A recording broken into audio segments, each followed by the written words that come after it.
Tokoh muda NU Subchan ZE, nyawanya lenyap bersama sejarahnya. Sunus Muhammad, nama lengkapnya Subchan Zainuri Ehsan. Lebih populer dipanggil Subchan ZE. Tokoh muda NU, inspirator suburnya gerakan pemuda dan mahasiswa di Indonesia seperti HMI, PMII, GMNI, PMKRI, DLL, figur politik yang tajam, pemberontak, dan berani melawan rezim Presiden Soeharto. Wafat misterius dalam kecelakaan di Riyadh, Arab Saudi di usia 42 tahun dalam sebuah operasi intelijen. Nama Subchan dihapus oleh rezim Orde Baru dari sejarah Indonesia. Subchan ZE lahir di Kepanjen, Malang Selatan 22 Mei 1931.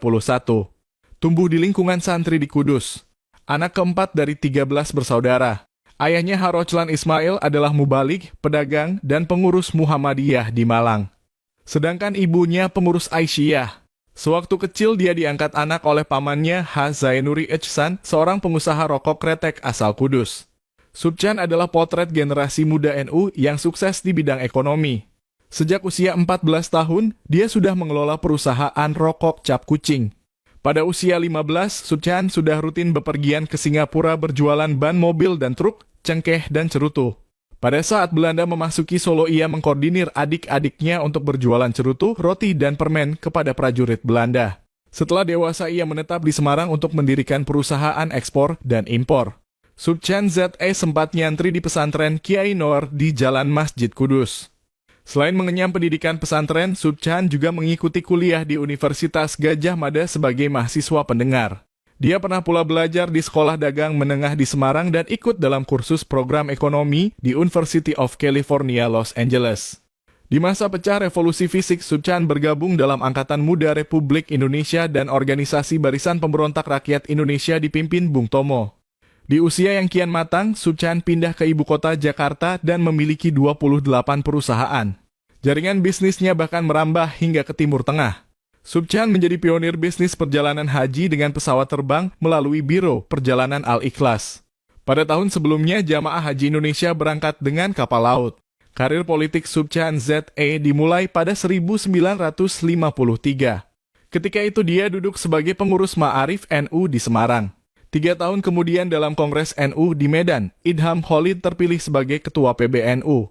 Subchan ZE lalu muncul dalam Kongres itu sebagai figur NU muda yang potensial dan terpilih sebagai Ketua Departemen Ekonomi. Pada Kongres berikutnya di Solo tahun 1962, Subchan terpilih sebagai Ketua IVPBNU.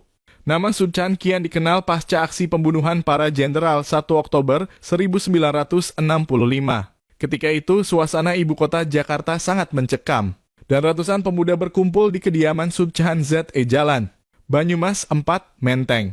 Mereka adalah para aktivis anti-PKI, berasal dari berbagai aktivis ormas Islam, Kristen, dan Katolik.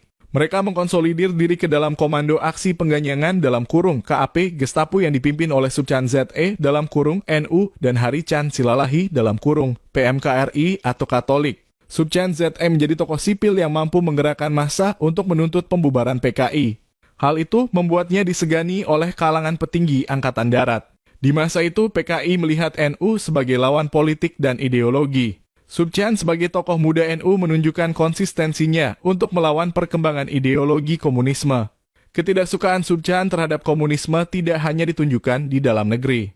Bahkan selaku Vice President dari Afro-Asia Economic Cooperation dalam kurung Afrasej tahun 1960 hingga 1962, Subchan pernah mengusir delegasi Uni Soviet dari persidangan di Mesir. Setibanya di tanah air, dia sempat ditahan oleh pemerintah karena mempermalukan negara. Walau masih muda, tapi Subchan sudah rutin diundang dalam konferensi ekonomi di luar negeri. Seperti The International Chambers of ACAFE, Afro-Asian Economic Conference, dan masih banyak lagi. Subchan memiliki pengetahuan yang cerdas tentang ekonomi. Hal itu membuatnya sering diundang sebagai pembicara dalam acara-acara seminar yang dilakukan berbagai universitas di Indonesia. Kemampuan Subchan di bidang ekonomi antara lain terlihat ketika di awal Orde Baru. Pada 1966, berlangsung sebuah diskusi di kampus UI Salemba dengan topik tentang kebijakan ekonomi yang selayaknya ditempuh pemerintahan baru. Saat itu pembicaranya adalah Wijoyo Nitisastro, Ali Wardana, dan Subchan ZE. Kedua ekonom lulusan Berkeley AS yang dipandang mumpuni itu, dalam pandangan sebagian pihak yang hadir dalam diskusi itu, tampak kewalahan dalam menghadapi pemikiran Subchan. Mutlak, makin banyak mahasiswa dan aktivis pergerakan yang mengidolakannya. Di tahun yang sama, Subchan diangkat sebagai wakil ketua MPRS. Dalam posisinya, ia tetap konsisten mendesak pembubaran PKI dan menuntut pertanggungjawaban Soekarno sebagai presiden. Soeharto yang diuntungkan dari rencana makar PKI dikukuhkan sebagai presiden oleh MPRS tahun 1968. Setelah pelantikan Presiden Soeharto, Subchan tak berhenti menjadi pemberontak. Dia berbicara keras tentang gaya Soeharto yang mengamputasi perangkat demokrasi dalam lembaga legislatif. Kritik keras dia sampaikan dalam pidato sebagai wakil ketua MPRS. Ia menuding kaidah-kaidah Orde Baru mulai kabur dan tidak lagi melandasi perjuangan bagi seluruh komponen Orde Baru. Subchan menyatakan mesin politik Orde Lama justru mendapat jalan melalui sel-sel koruptif, intrik, dan konspirasi yang makin merajalela di era Soeharto. Dengan tajam, ia mengkoreksi pemerintahan Soeharto yang sengaja menunda penyelenggaraan pemilu 1968 menjadi 1973. Berkat perlawanan gigihnya pemilu bisa berlangsung tahun 1971. Jelang pemilu, konfrontasi terbuka Subchan dengan Soeharto justru meruncing. Dia mengkritik keras Mendagri Jenderal Amir Mahmud agar menjadi wasit yang adil dan jangan main bulldozer dalam politik.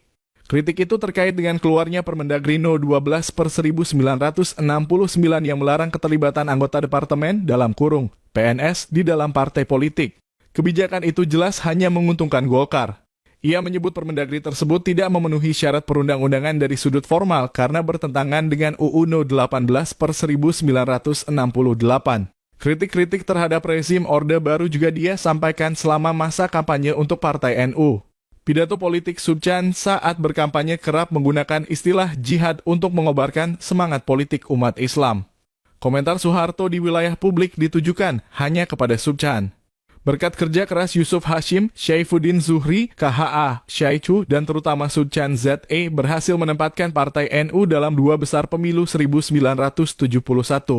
Persis di bawah Golkar. Menguasai 69,96% suara yang diperoleh partai-partai Islam. Itulah prestasi terbesar NU dalam kapasitasnya sebagai partai politik. Usai pemilu, ia bersama Nasution menulis buku putih yang berisi laporan pimpinan MPRS 1966 hingga 1972. Belum sempat diedarkan secara luas, buku itu disita dan dimusnahkan oleh Kopkamtib karena berisi sejumlah kecaman. Subchan ZE tidak setengah hati dalam berpolitik. Hingga intervensi dan tekanan dari rezim Soeharto membuat Subchan ZE kehilangan karir politik. Sebelum kematiannya, dia memberikan wawancara eksklusif koresponden AFP, Brian May, tentang jaringan bisnis Soeharto yang ada di Singapura, Belanda, dan AS. Kecelakaan yang merenggut nyawa Subchan cukup janggal karena supir mobil justru lolos hanya dengan luka-luka ringan. Usai kematiannya, referensi tertulis, biografi, dan kisah tentang Subchan ZE dihilangkan perlahan dari sejarah. Namun namanya masih sempat diabadikan sebagai nama sebuah jalan di Kudus, Jawa Tengah. Kisah hidup Subchan ZE menandakan bahwa semangat pemuda selalu kebal terhadap impunitas, pembunuhan karakter, dan bahkan upaya penghilangan paksa dari sejarah.